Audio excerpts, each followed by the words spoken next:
I wanted to make a video quickly about my current reading list and the shit that I'm reading right now, because that's what this channel is kind of about, as opposed to all the other channels, although some of the stuff I'm reading is connected to those other channels. So I think what we're going to do first is start off with what I'm reading in respect to this channel now, the Wednesday Fisk channel. So just started reading War and Peace. I say started. I'm on page 122, chapter 24, 123, chapter 24. Who's fucking... Give me a sec, I need to figure out who did the translation on this one. I'm sure there are you guys out there that already fucking know, and I'm making a fool of myself. Translated from the Russian by Louise and Emla Mold. I don't know, can't fucking pronounce their names. They're written there. So that's what I'm reading at the moment. Kind of second after that will be Factotum. I've had this for a really long time, just haven't gotten around to reading it. But I've got a whole bunch of other stuff up there that I'll be getting to as we go. I keep saying I don't really mean to, but you know, fuck it. There's also the collected works Shakespeare, the collected works of Sherlock Holmes. I'm about just over halfway through that. There's 60 stories. Again, jeez, I've got to stop saying I was about to do it again. I think next, do I have anything down here that I want to... Actually, I want to read this. Now, this is a really old, manky looking book. It's called The Roots of the Mountains. The Roots of the Mountains. And if you can decipher that stuff. Yeah, it's old, by William Morris. Supposedly Tolkien read this when he was a kid and it inspired him to write fantasy. And it's rather a large book. It's 380 pages. It's not too bad. Again, fucking hell. So that's what I'm reading at the moment with regards to this channel. With regards to my history channel, which is more likely, it's a Beowulf Anglo-Saxon channel. So Beowulf, I just finished reading this bloody thing. Just finished reading this, A Critical Companion to Beowulf. I'm going to start reading Howdy Chickering Jr., his translation. Start reading that soon. There's a lot to get through with this. Oh my god, get back in there. So I'm going to start doing that. Now, Beowulf is my favourite story, and so I have an entire shelf of stuff dedicated to Beowulf. I'm going to start today reading Grettir the Strong. This is the Icelandic sagas, again by William Morris, and of course I have a copy of Jackson Crawford's Poetic Edda. So these are the things that, like, the Poetic Edda is something that I'll dive into. I'll read one of the sagas because they're not typically that long. I'll spend a half an hour or so just kind of breezing through one of those. This one I want to take a bit more time on because there's a certain section of it where it kind of relates to Beowulf in certain ways, and I really need to kind of have a better understanding of that section. Then of course I have the word exchange, the Anglo-Saxon poems in translation, and this is a nice big thick boy, about 550 pages of just Old English poems, and it will have dual language as well, so Old English on one side, Modern English on the other. It has riddles and all that kind of stuff in it as well. So there's that.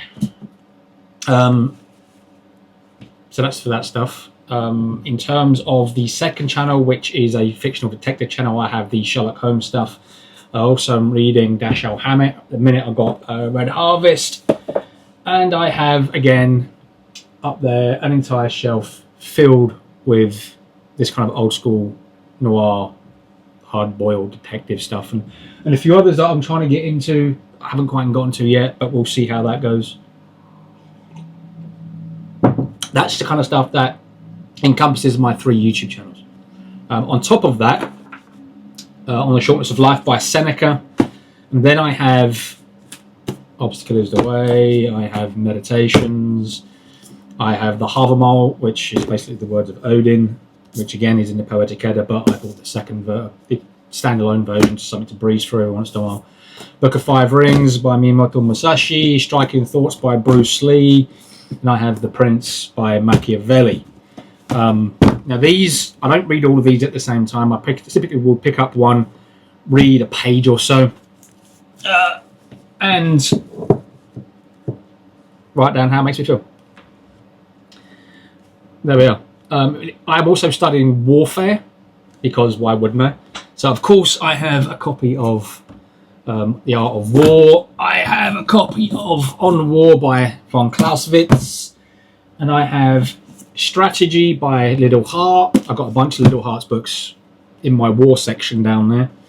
And I've also got this. It's called The Assassins.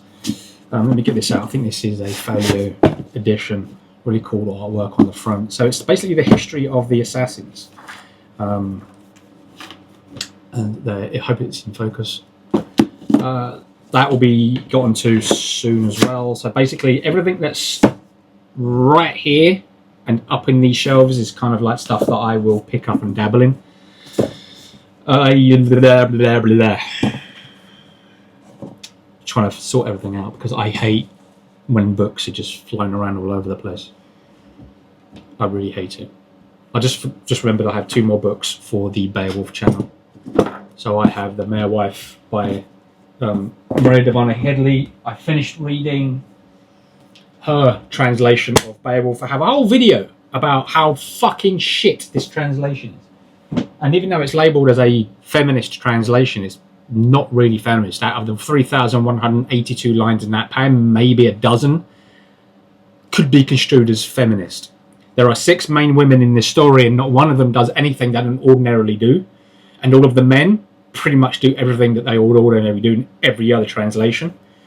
So how it got labelled as a feminist, actually it has it written on the back. How it got labelled as that is beyond me. I think maybe they're just trying to sell this hyper-masculine story about men doing manly things to women to get women to read it. I don't know.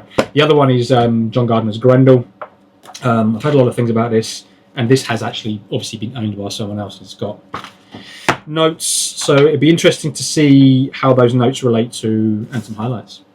I'm not a big fan of highlighting books. Notes and pencil marks and pen marks I don't mind, but highlighters I don't like when you colour your book in. And then I have another huge section over here, which is... do I want to tell you about all this stuff? It's kind of... Okay, so I've got... Let's just show you this shelf down here. Right, so I've got Psychopathy. I've got the Criminal Classification Manual. I've got the Psychology of the Criminal Mind. I've got a whole book on violence. And I have the Forensic Psychology, Introduction to Forensic Psychology, and the Criminal Psychology, and Criminal Behaviour. You might have noticed a theme for this particular shelf. And then, of course, at the end, Critical Thinking, because why wouldn't I have a book on critical thinking? I mean, I also have Thinking Fast and Slow. So, again, these are books that I don't typically will sit down and study too much because I've got so much else going on. These are books that I had when I was diving headfirst into the study of criminal psychology. I still do dabble every once in a while, and it's nice to know that I have these books. I'm a bit of a hoarder when it comes to books. I don't like throwing books away. I have an idiotic number of books up in the loft. Why won't this all go back the way I wanted it? Now my OCD is really pissing me off.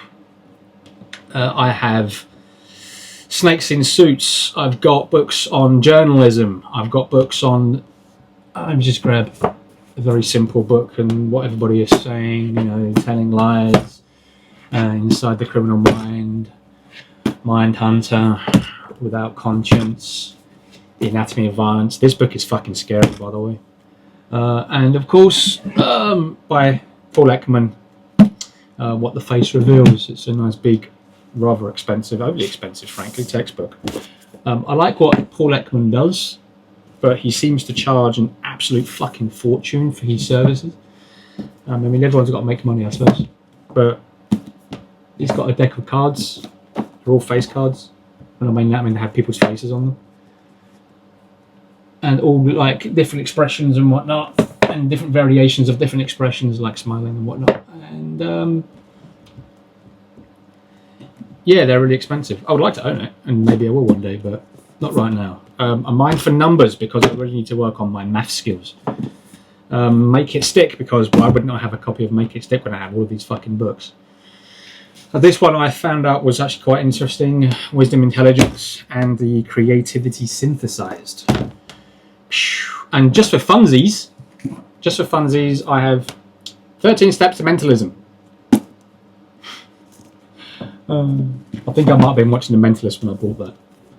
But it came highly reviewed, so I figured fuck it. I have a very eclectic taste in what I read, and it mostly comes down to how I feel in the moment.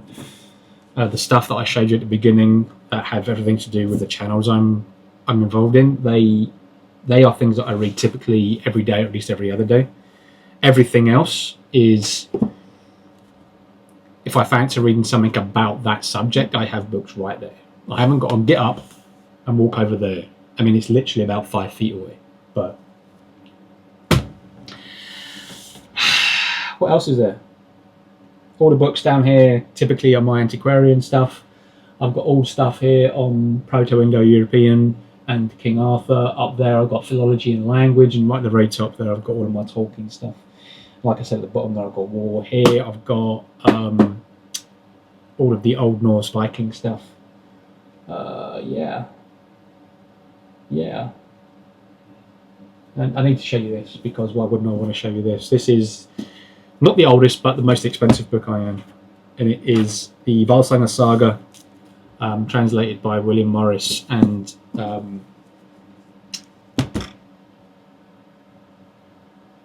Magnus Eriksson. I could have just looked, but I wanted to try and remember. Now I've got a lot of that to read, a lot of this to read, a lot of this to read, a lot of this to read, a lot of that to read, a lot of this to read, a lot of that to read, and a lot of this to read.